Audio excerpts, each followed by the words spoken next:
আজকের প্রধান অতিথি বাংলাদেশ জাতীয়তাবাদী দল বিএনপির কেন্দ্রীয় নির্বাহী কমিটির অন্যতম সদস্য, বগুড়া জেলা বিএনপির উপদেষ্টা, সারিয়াকান্দি সুনাতলা সাবেক সংসদ সদস্য জনাব আলহাজ কাজী রফিকুল ইসলাম সাহেবকে মঞ্চে আসন গ্রহণ করার জন্য বিশেষভাবে অনুরোধ করছি।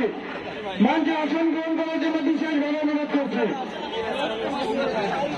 সারিয়াকান্দি পৌর বিএনপির সভাপতি জনাব শাহাদুল হোসেন শনি ভাইকে মঞ্চে আসন গ্রহণ করার জন্য বিশেষভাবে অনুরোধ করছি।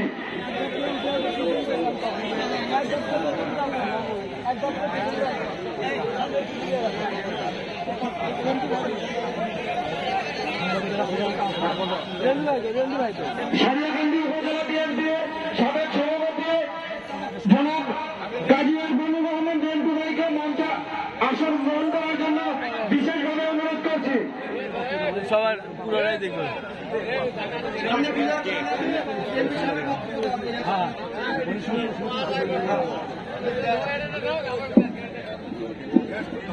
প্রিয় সম্মানিত নেতৃবৃন্দ, এই পর্যায়ে